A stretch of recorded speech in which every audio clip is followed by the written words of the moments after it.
Hello everyone! I just want to put this little preface out there. If I look super uncomfortable slash I'm like shifting around a lot in this video, it's because I did way too many squats yesterday. The workout that I did, it was a lot of squats. My butt was not prepared for them. Sitting on the hard floor right now is all sorts of painful. Having to sit down to go to the bathroom is painful. Climbing into bed is painful. You know, daily tasks. They're not fun I mean, not that going pee was ever fun, but like, you know what I mean. But anyways, I kind of sort of realized while I was at work yesterday that, well, shoot, tomorrow is February. So I really need to film my January favorites. I hope you enjoy the little smorgasbord I put together here. Before I forget, let's sing the theme song together. I know it's been so long. Does anyone even remember it? I know I do. It's the best and worst. Galileo! I mean, you can try and sing too if you want. It's the best and worst of beauty. Whether good or bad, I spent my money. It always feels good. I don't think there'll ever be a time when I sing that jingle and my heart just doesn't melt.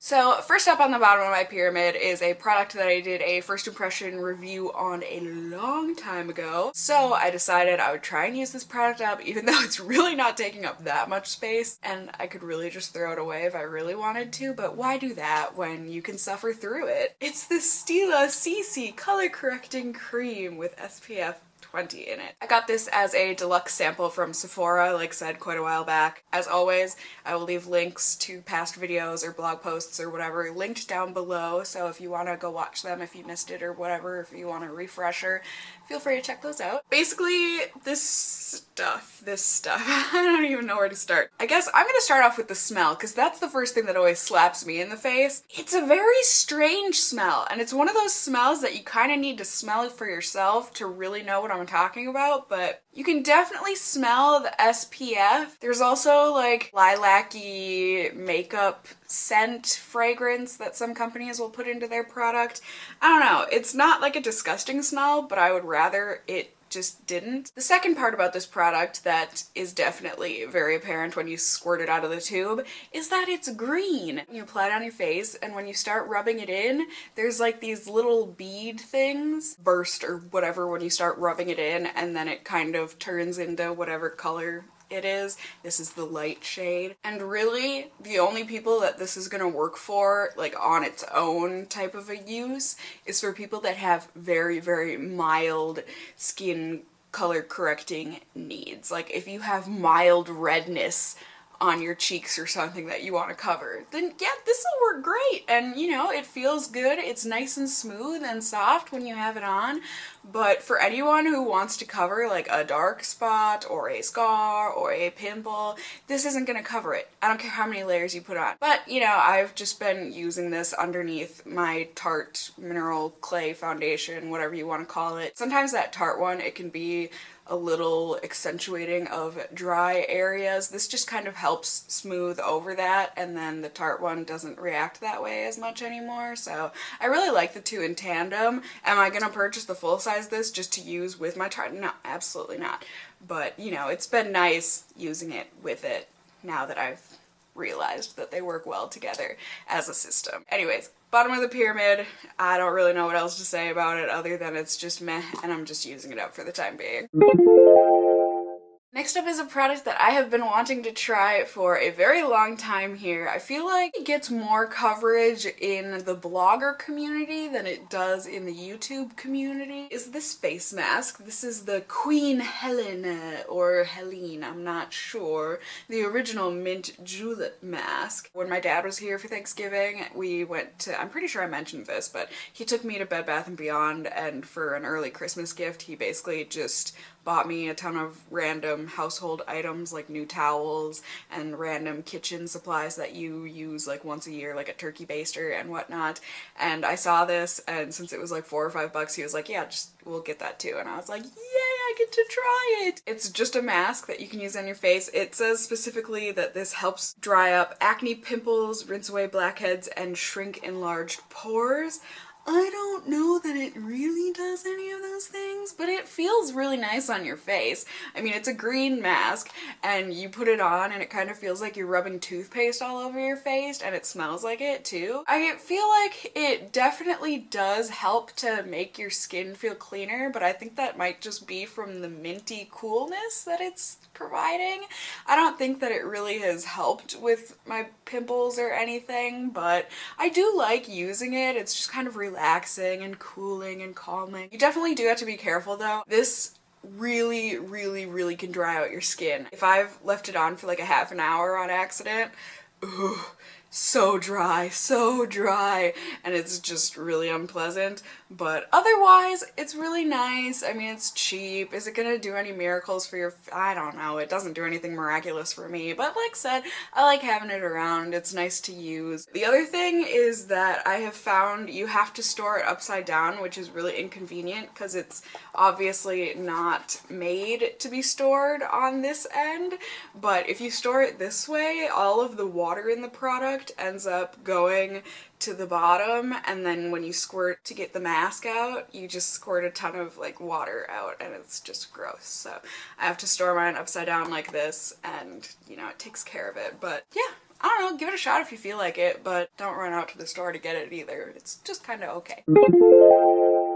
Another product that my dad threw into the cart when we were at Bed Bath & Beyond, slash another thing that just kind of ended up being just okay. You know, this isn't my dad's fault, I promise. I wanted that mask and I was looking for a new foot cream, so like totally not my dad's fault. Although this one product was upon his recommendation. It's just not working as well for me as it apparently does for him. It is this utterly smooth body cream, the original formula. I feel like I used to always see this stuff on The Price is Right. Isn't that where it used to always be? Bob would always be talking, or not Bob specifically, but his little announcer guy. He would be talking about it and the ladies would be standing there. And you'll also get this utterly smooth hand cream included with your new boat. And it's just like, why are you getting hand cream with a boat? But it hasn't done bad things to my feet. It's just not as good as as one other foot cream that I've tried before, which is the glycolic acid one from True Blue Spa from Bath & Body Works. The one thing that I absolutely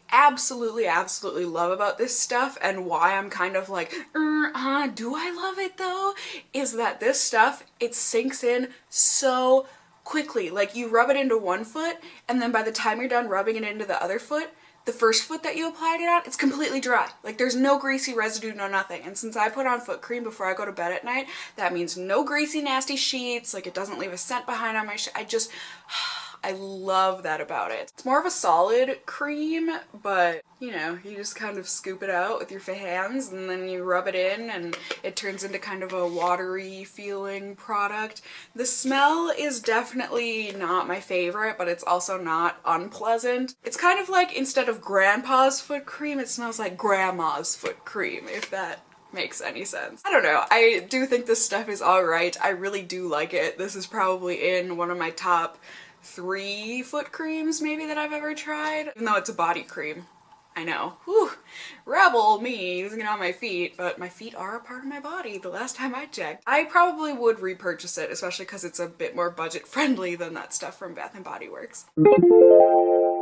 Next up is a product that someone else purchased for me. I didn't realize I had so many gifts here on my pyramid, but I'm kind of upset that I'm having this so low on the pyramid, you know, at the very bottom. It's at the top of the bottom, and in my review slash first impression video of it, I said I wouldn't be reviewing it this month because, you know, a day or two is not enough time for me to formulate an opinion on a product, but then, you know, it's been a week and a half since I filmed that video, so I've had plenty of time to test this out now. It is this CoverGirl Full Lash Bloom Mascara. I got this from one of my lovely viewers, Karen. She sent it to my P.O. box with a bunch of other lovely gifts. You're too kind, you sent too much, but like, I really appreciate all of it, so thank you so much. I'm so conflicted on this mascara. I mean, I like it. I am wearing it today. Ooh, the sun's going down, sorry. So like, it looks good on my lashes, right? Like, don't get me wrong, but I really have to build this up. Like, I have to put 3 coats on my top lashes.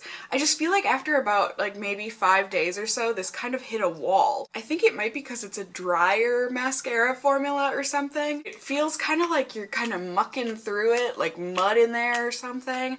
And some of you are probably getting way too excited over this motion here, but I just don't know that it's gonna have much life left in it. And it, like I said, it's only been like a week and a half. It just feels very, very dry already. I think for people who really, really like a natural looking mascara, slash maybe if you're just starting out in makeup, you know, you're a teenager, or who knows, maybe you're 40 and you've never worn makeup in your life. That's great too. I would say this is a good like beginner's mascara because it really doesn't feel like you're wearing anything at all, and it also removes really, really easily. It has not flaked or smudged or anything like that. Overall, it's not my favorite mascara. Just depends on the person, and that person happens to not be me. I feel like it's been a long time since I've featured a fragrance here on my pyramids, but I don't know, maybe it hasn't been that long. This time around, I've got a perfume that I have been wearing like every single day this month, and I just love it. This is one of those perfumes that I can wear any time of the year. It just works well, and it is my Versace Bright Crystal. I've tried their others, and I don't like them as much, the crystal ones anyways. I like this one, the Bright Crystal, the pink one. I just have this little baby sample size here. Oh, so cute. I actually got this little bottle like probably 5 or so years ago. It was kind of when the makeup world just hadn't quite exploded yet, slash I don't know if Sephora was just trying to do a promotion of something, or I have no idea, but basically a friend of mine went into a Sephora once and we were walking out. Neither of us had bought anything. Someone was standing at the door, you know, a Sephora employee, and they were like, "Hi, do you want to try out one?" They had like 3 different sample sizes like this. "Do you want to try out one of these perfumes? Here, take one, pick one, have all of them." And we were like, okay.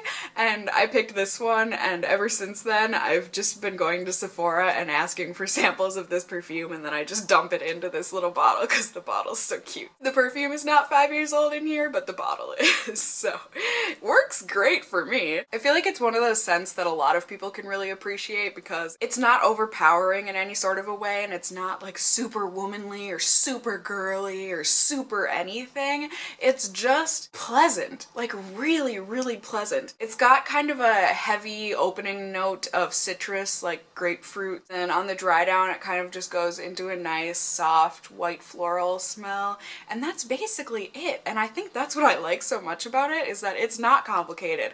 It's really low maintenance. It lasts a really long time on me. I can usually get like 6 or 7 hours before it begins to really fade. I just think it's great, so I would highly recommend at least going to Sephora and getting samples. I've been doing it for the past 5 years. Just give it a shot, because like I said, I feel like it's one of those scents that could really please a lot of different people out there. Next up is another product that I got quite a while back, but I've just started using it again, and I'm very happy to be using it again. It is this eyeshadow palette from Makeup Academy. When I first started, you know, doing the blogging and YouTubing and getting interested in the beauty community and whatnot online, I really wanted to try Makeup Academy stuff, but since, you know, it's in the UK and whatnot, it wasn't exactly easy to come by unless I wanted to pay extortionate prices for it on Amazon or eBay, or else, you know, pay really, really high shipping off of their website. It never made sense to me for a cheap eyeshadow palette. So I never bought it, but then at one point, I forget exactly what the sale was, but either way, it was like free shipping to anywhere in the world, plus we're having this sale on all of our stuff, and I was just like, all right, today is the day. I got this palette plus another big palette like this plus a trio for like $11, I think, total. That was it. And I was very happy. This particular shadow palette is the Heaven and Earth palette. I'm sure you all have seen this palette at least once or twice, but it's just a really pretty assortment of neutrals. The one thing I dislike about it, and what I dislike about quite a few palettes out there, is that this is all shimmer. There's no matte shades, so there's nothing you can use as like a transition or a blending color or anything. But, you know, I get over it and it's fine. For the cheap price of these shadows, they really are great. They're really buttery smooth. They blend really well together. They last all day for me on my lids, and I just really, really like them. I think it's a good one if it's easily accessible to you and whatnot, and you can get it for the cheap price that it's supposed to be. But yeah, I mean, there are tons of other palettes that have basically these exact same colors in them, but I think this is a really great choice if you just want a little extra something something in your makeup collection for cheap. Last thing here on the second tier of my pyramid is another gift from Karen. So many thanks are in order. One of the products she sent to me in her care package was an eyeshadow that she said was one of her favorites, and so I was like, alright, I'm gonna give it a shot. And the feelings, there are so many feelings for this eyeshadow. This is the L'Oreal Infallible eyeshadow in the shade Liquid Diamond. I reviewed 2 of these Infallible eyeshadows when they first kind of started coming out and they were getting so much hype. I just thought they were okay. Like, there wasn't really anything special about them. I hated that a brush couldn't pick up the pigment. I really wasn't jazzed by them. While this one is the same in the sense that you can't use an eyeshadow brush to pick it up. I mean, you can, but it'll be a very, very sheer amount of product that you're putting on. You can use your finger in it, and this color is just exceptionally creamy and buttery and pigmented and everything. Just, it's everything. I do have it on my lids today as like kind of the main lid color. I mean, essentially, it's like a lavender silvery taupe kind of a color, and it's got these nice little shimmers in it, and oh, you guys, it just looks so darn pretty. I don't know what else to say about it other than it's gorgeous and I like it. Excuse me, I love it. That's a lot for me to say. I'm really loving a single eyeshadow because I hate single eyeshadows. I like having a palette where I can just open the palette, have everything there that I need, and then done. I hate having to take out a single eyeshadow, use it, close that up, and then open other stuff just to finish a look. It's too much for me in the mornings. I think it speaks volumes to how much I really do like this eyeshadow. Alright, you guys, we're on the second to the top tier of the pyramid. Super exciting. I feel like I've been filming for hours. I have got a Batiste dry shampoo, and this is the dark and deep brown, a hint of colored one. I don't have words. It's just perfect. I mean, you can definitely see on the nozzle here, you're definitely getting a tint out of this stuff, which honestly I feel like this one doesn't work as well as the non-tinted ones. I feel like it weighs down my hair a little bit more, / it doesn't take care of the grease quite as much as the not tinted one, but it's by like maybe 5%, so I can get over it because I don't have to worry about a white cast. I mean, you can see in this clip that I'm gonna show you here, I just spray it on and there's no worries. There's no white. It's just perfect and it blends in beautifully, and you just scrub it in like normal and you're so good to go. You look so much better than you did because you don't look like a grease ball. And I don't know about any of you, but there's something about having greasy hair that just makes you feel like you're worthless. This definitely perks up my hair. I absolutely adore it. It's really great. I would highly recommend it to basically anybody, and the fact that you're getting it at a drugstore price, you know, that helps too. I never know how to end on these ones. I feel like it's my child. How do you stop talking about your child? You just have to put it down. Just put it down, look away, and move on to the next one. Second to the top on the pyramid here, my second most loved product. Oh my gosh, you guys, it's gonna get me all choked up. I love it so much. You guys, the makeup feelings are so real. This lip balm is everything. My mom got this for me for Christmas 2 Christmases ago, I think. So super embarrassing that I'm just getting around to using it, but you know, it's the thought that counts. I appreciated it then, I appreciate it now, getting this from her, and oh my gosh, this is the best I'll never have proper words for this. Proper words don't exist for perfection, you guys. This is the Soap & Glory A Great Kisser Lip Moisture Balm. Are you ready for me to open this and have me experience the scent of it? I'm sorry, I don't have smell-o-vision for you, but I can't show you guys my O face. It's so good. It smells not like you just bit into a peach, but like when you're smelling them, when it's still got the fuzz on and everything. I don't know, that's what I do at the store to like check to see how ripe they are. I mean, not only do you squeeze it, but you smell it, and that kind of tells you. I don't know. It smells like peach fuzz. It's phenomenal. I use this before I go to bed at night. I just slather it on my lips. You don't need a really heavy layer, but yet somehow it stays on until the morning. I don't care if I'm sleeping 3 hours or if I'm sleeping 14 hours, because yeah, my sleep schedule is that messed up. Oh, it's like crack. I need to close this. It's solidified, and then you rub it, and you know, you start to get it warmed up a little bit. Yeah, and then it starts getting all slippery and nice and soft and wet, and then you just put it on your lips and you're good to go. There was nothing dirty about what I just said there. And no, I don't think of those things every single time I use this freaking lip balm because it's pink too. I seriously feel like the biggest lesbian every time I put this stuff on, but you know, what's wrong with that? This will be my one lesbian rendezvous that I will ever have in my life, and you know, I'm really enjoying it so far.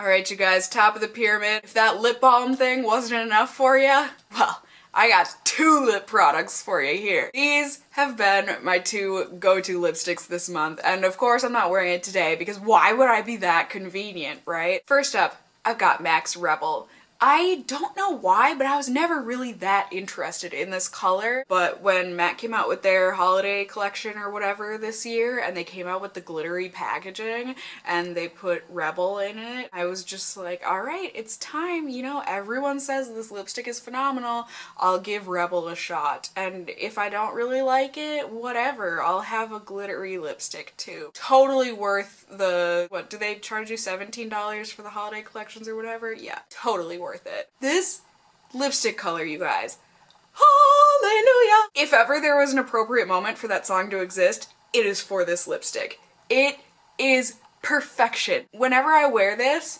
it is rare that I don't get at least 5 to 10 compliments. I mean, I don't know if it looks that good on everybody, but at least for me, it's just one of those shades where people look at it and they're like, girl, you got your life in order. You know what you're doing. And I'm like, now I'm actually just wearing Rebel. I have no idea what I'm doing, and I don't know how I've gotten this far, but this lipstick definitely makes me feel a little bit better about myself. The other lipstick is one that I did first impression here on. It's the Bite Beauty matte lip thing in the shade Aubergine. I feel like my review might have come off a little bit negative on this stuff, but I really do like it. Like, it's not my favorite lip formula or anything. It only lasts like maybe 3 hours on me, but I do like it for what it is, and the color on this is so nice.